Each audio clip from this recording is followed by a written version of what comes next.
여러분 안녕하십니까? 2025년 9월 29일 월요일에 전해드리는 뉴스데일리 베스트 시작합니다. 지난 26일 밤부터 27일 자정을 넘어서 아침 해가 뜰 때까지 저는 잠을 이룰 수 없었습니다. 국가정보자원관리원 전산실 화재로 국민신문고 시스템 접속 불가라는 안전 안내 문자를 받고 이게 단순한 화재 사고가 아니다라는 것을 직감했고 앞으로 벌어질 일들에 대해 생각하고 이것저것 찾아보고 하다 보니 도무지 잠을 잘 수가 없었습니다. 국민신문고 시스템 접속 불가 문자에 이어서 119 신고는 전화로만 가능하다. 문자와 영상 등의 신고는 전산장애로 신고가 불가하니 조치 전까지는 전화로만 119 신고를 해라 라는 소방청의 문자까지 받고 나서는 대한민국이 반국가 세력의 침투를 더욱 느슨하게 해주는 길을 본격적으로 트여졌구나라는 생각에 머릿속이 하얘졌습니다만 정신을 차리고 제가 마침 27일에 대전에서 개인적 일정이 있었어서 올라오기 직전에 국가정보자원관리원 현장을 둘러보고 왔습니다. 제가 직접 취재한 내용을 취합해서 대한민국 국자원 화재가 우리 국민에 미치는 영향이 얼마나 큰지, 우리나라 안보에 얼마나 위협적인 일인지, 공산 세력들과는 어떠한 연결고리가 있는지 자세히 설명해 드리도록 할 텐데요. 이에 앞서 본 영상이 널리 퍼질 수 있도록 좋아요 버튼, 구독 버튼 지금 먼저 눌러주시고 시청을 이어나가 주시면 감사하겠습니다. 국자원 화재는 26일 오후 8시 15분경 발생했습니다. 저녁 8시쯤 불이 난 건지 불을 지른 건지 70여 개의 핵심 정보 시스템을 마비시키는 화재가 발생했는데 제가 국가로부터 재난 문자를 받은 건 3시간이 지난 오후 11시쯤이었습니다. 국가 안보에 직접적이고 즉각적인 영향을 미치는 핵심 인프라인 국가 1급 시스템, 2급 시스템이 마비되는 화재이고 소방차가 무려 70대 출동한 상황 속에서 화재 발생 3시간 후에 국민에게 알렸다는 것. 세월호 해상사고 때 박근혜 대통령이 7시간 동안 안 나타나고 뭐 했냐, 어쨌냐, 몇 년을 물고 늘어졌던 자들이 국가의 치명적인, 국민에게 치명적인 화재 상황을 알리는 것조차 늑장을 부렸습니다. 화재를 진압하는데 무려 22시간이나 걸렸는데 이렇게 큰 불을, 국가의 치명타를 가한 화재를 국민에게 늦게 알린 것, 이것부터가 이재명 정부는 무정부 그 자체인 것이고 탄핵 사유가 100% 충족되는 것입니다. 국가 1급 시스템은 행정안전부의 국가 아이디 관리, 청와대 보안 네트워크, 관세청의 국경 통제 시스템 등이 포함되는데 이번 화재로 12개 1급 시스템이 마비됐습니다.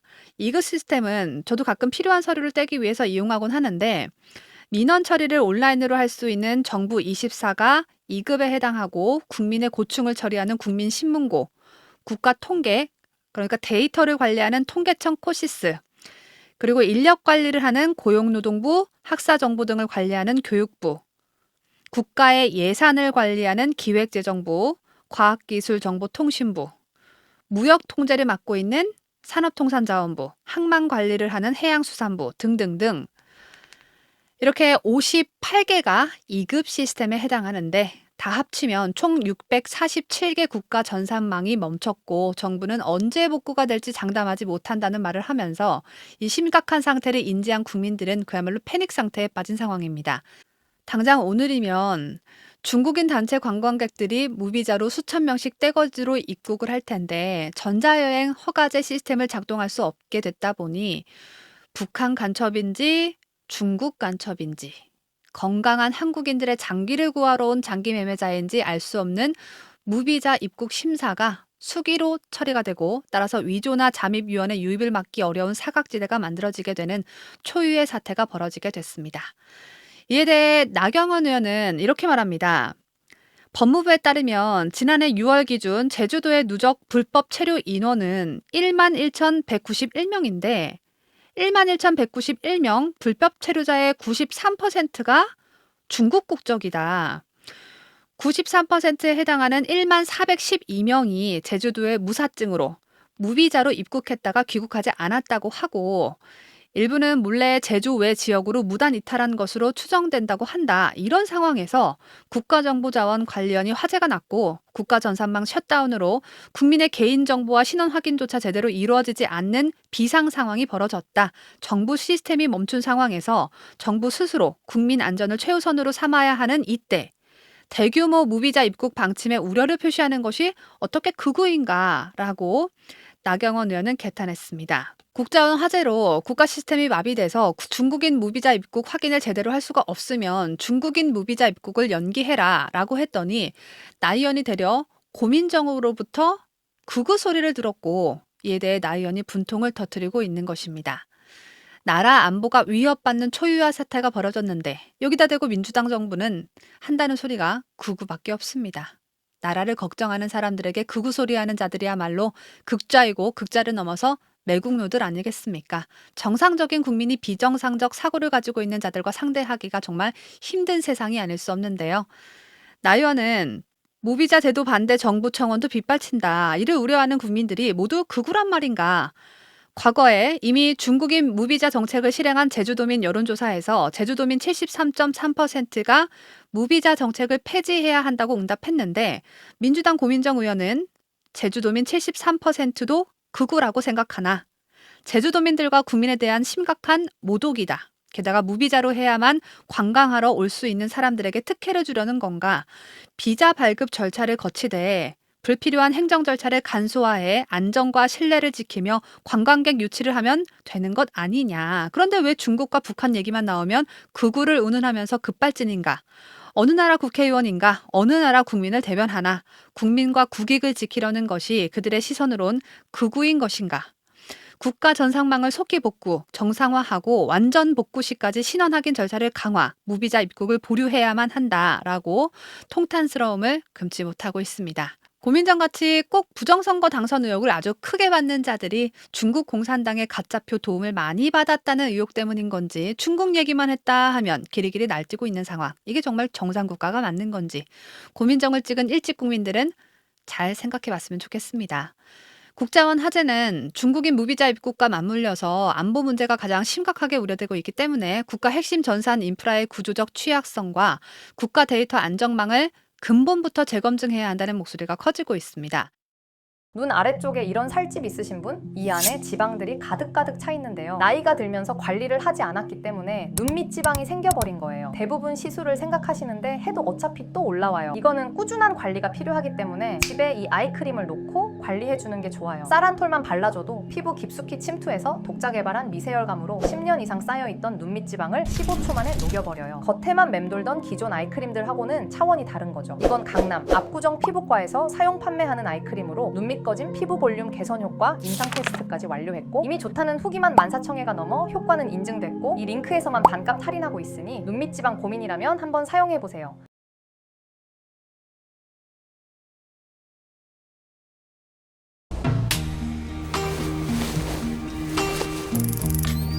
통화를 하는 소방대원의 얘기를 잠시 듣게 됐습니다. 깜깜한 밤이었어서 아마 제가 그 소방대원을 엿듣고 있는 줄 그 소방대원은 몰랐을 건데요.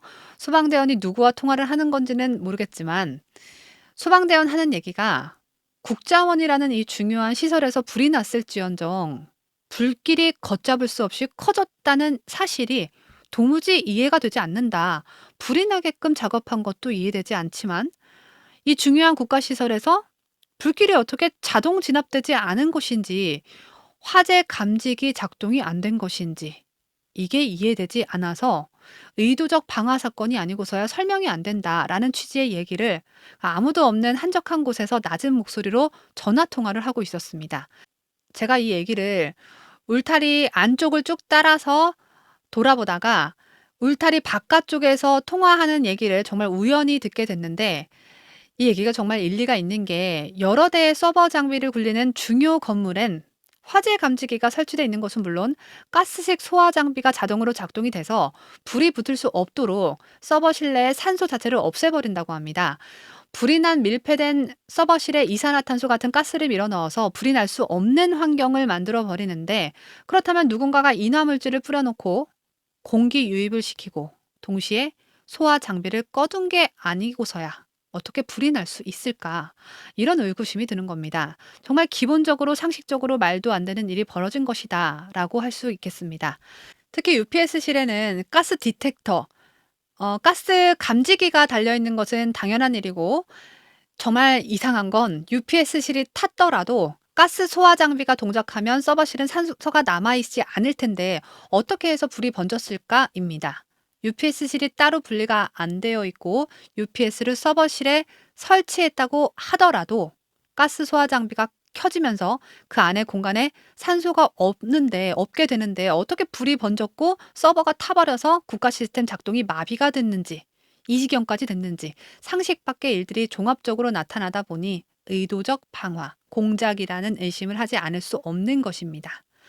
화재 현장 구조를 모르시기 때문에 저의 설명이 잘 이해되지 않을 수 있는데요. 소방당국이 직접 손으로 그린 화재 현장 구조도를 보시면 일자 직선으로 표시해 놓은 게 서버입니다. 그리고 배터리는 직사각형 안에 사선을 그어서 우리가 흔히 볼 수 있는 배터리 모양을 그려 넣었는데 배터리와 서버가 함께 있는 곳이 있고 내부 통로를 가운데 두고 사진상에서 위쪽엔 배터리 없이 서버만 있는 곳이 있습니다.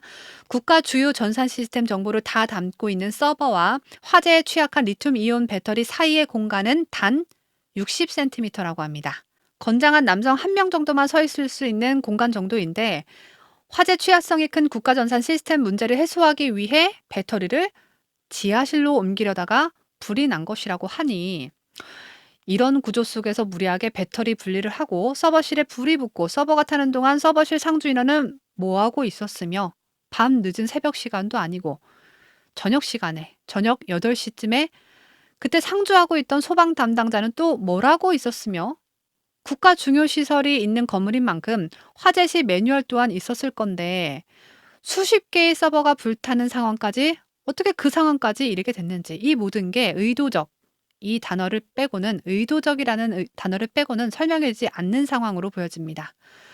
서버실 상주 인원, 소방 담당 상주 인원, 상황실에서 UPS실 CCTV로 불 켜보는 상주 인원 이 모든 인원들이 강도에게 잡혀서 두 손 두 발 묶여 있었어서 그래서 불이 번지고 서버가 타기까지 손쓸 수가 없었던 건지 이런 의혹이 중국인 무비자 입국 날짜와 맞물리면서 잠재워지지 않을 듯한데 이재명은 이 와중에 윤석열 정부 탓을 하고 있습니다.